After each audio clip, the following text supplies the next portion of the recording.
First of all, can I say, as somebody who's been working with many of you, congratulations on what you as a sector have achieved. You're right, a year ago we were fresh as a new government, perhaps a little bit wet behind the ears in my case, but I have been immensely encouraged by your advice, your comments, sometimes candid, sometimes making sure that the case for the industry has been made, but nevertheless that engagement has been crucial.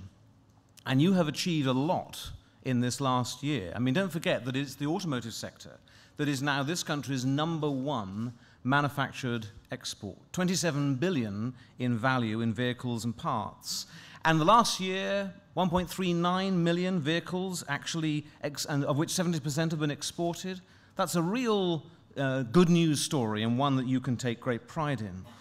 I think the second point about this, in looking at what's happened, is the UK now is a leading location for engine production.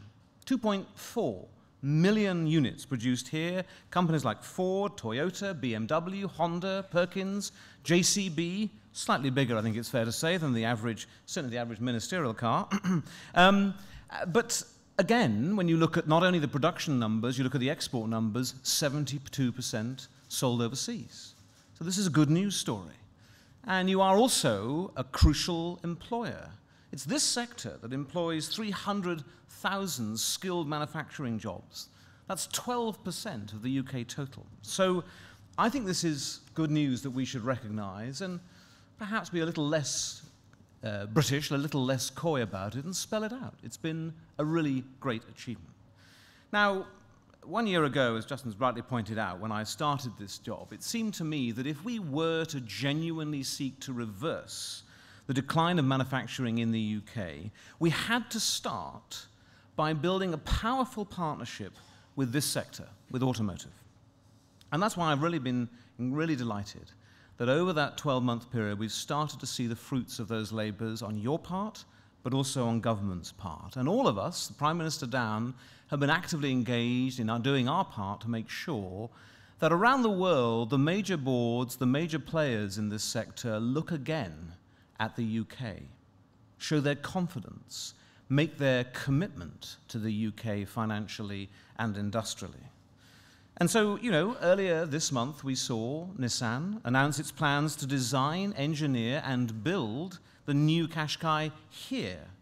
And this, of course, comes on top of the investment in terms of the battery plant and the development of the electric Leaf built here. So well done to Trevor Mann and his team for what they've been achieving at Nissan. BMW announcing a £500 million development for the next generation of Mini. And again, congratulations to Jürgen and all the work that he does. I had a fascinating trip, I was still in opposition then, along the production line with Jürgen, and he has that real enthusiasm for what he's doing and a real engagement with his team. And Joe and Stephen and the team from Ford, of course, committing to £1.5 billion of investment over the next 5 years in the research, the development, the production of the low-carbon technologies for cars and for commercial vehicles. And of course, Bill Parfitt and the team and Nick Riley, of course, over in the US from GM, committing themselves now to the long-term future of Luton and the Vivaro van there, as well as bringing back something like 185 million in terms of supply chain contracts. And of course, Ralph, who I think is over here, Ralph, fantastic work in terms of what JLR's been doing here in the UK. You know, we're predicting now what an investment of something in the region of 5 billion over the next 5 years or so, an extra 1,000 skilled engineers in developing both the engine technology and, of course, the car body design in response to this move, as we've seen, to lower carbon emission vehicles. So this is really encouraging news, and I say congratulations to you because, yes, we have a role in this. But it's our UK leaders who would persuade our global businesses that this is the right place to do this. And we can support it and engage with that. But it has to be a partnership with you, and you've achieved it. They wouldn't make that investment if you weren't doing the job properly. They wouldn't make that investment if we weren't seen to be backing it. And that was what I would describe as a good partnership. Now, a partnership, of course, is going to develop not just on individual investments. It's about developing a genuine long-term relationship. It's about being candid with each other, as I said earlier. It's about a regular dialogue. It is about a willingness to collaborate. And that must come both from government as well as from the industry. And that's why I place great store in the work of the Automotive Council. And I'd like to say a big thank you to Richard, who's here, who co-chairs the Automotive Council, who's really helped to pull us together, bang the odd head together occasionally, and make sure that actually we have focus and direction. And that's what we need.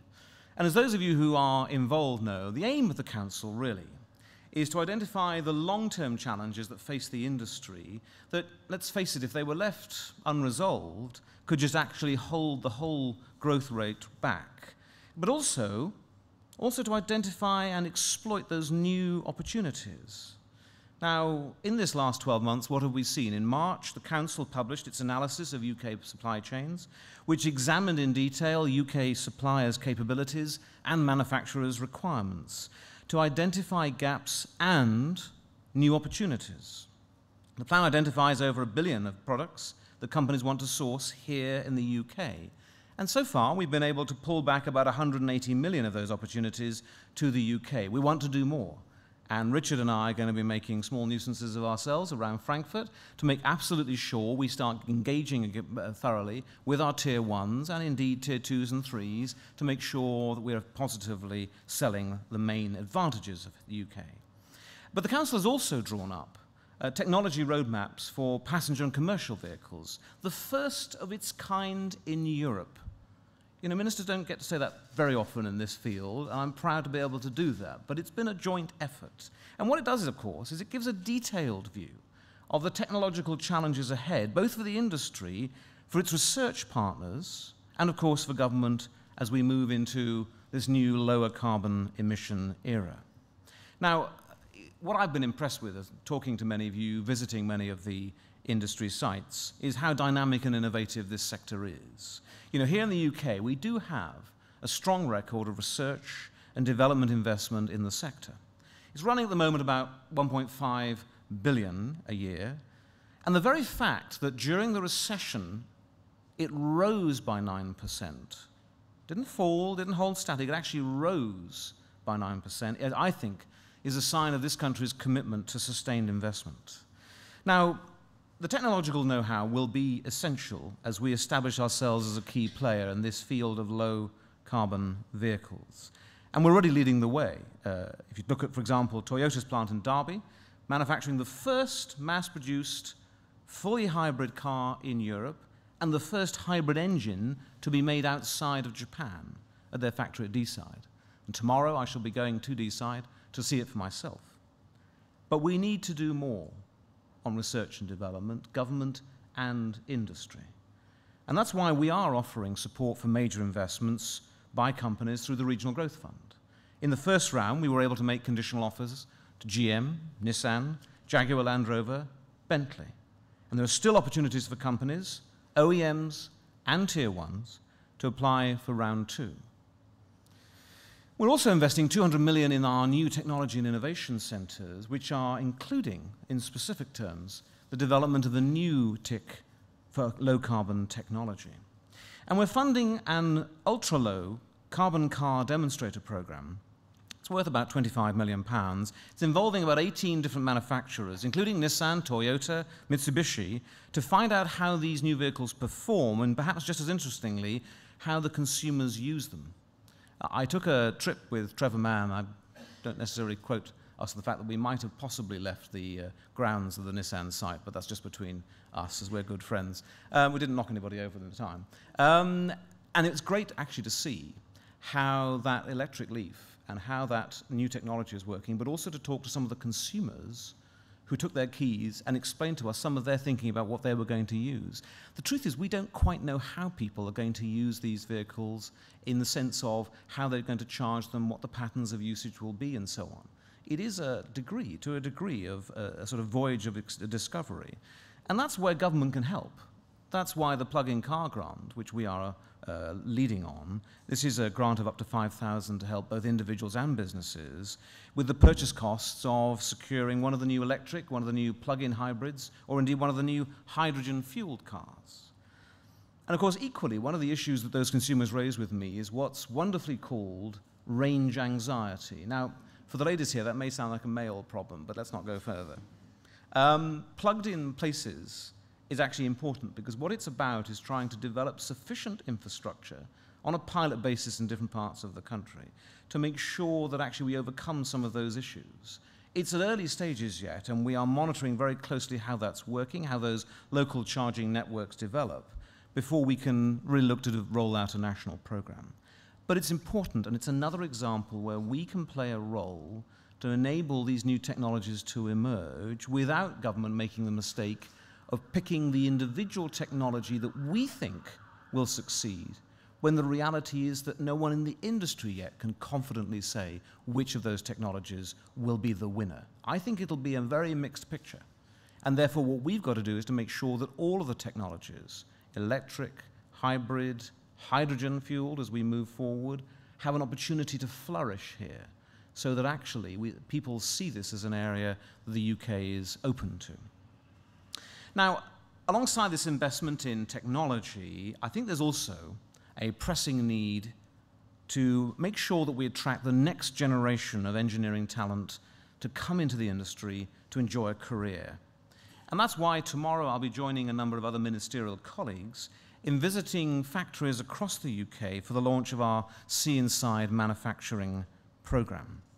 Now, what this is trying to do, and it's initially focused on this sector, is to make sure that the many people who don't understand what a modern industrial facility is actually about actually get the chance to see it for themselves.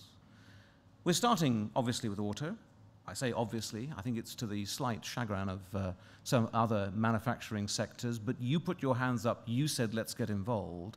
And what's exciting is that on this early pilot this week, 39 businesses and organizations in this sector are actively engaged. And the point is that as we throw open the doors to both young people, their careers advisors, and their teachers, what we're doing is showing them the opportunities, the range of skills required, and the opportunity to enjoy a skilled and indeed properly remunerated career. You know, we were talking about this earlier, just before we convened this afternoon, and there are still quite long-established negative stereotypes in people's minds about industry or factories.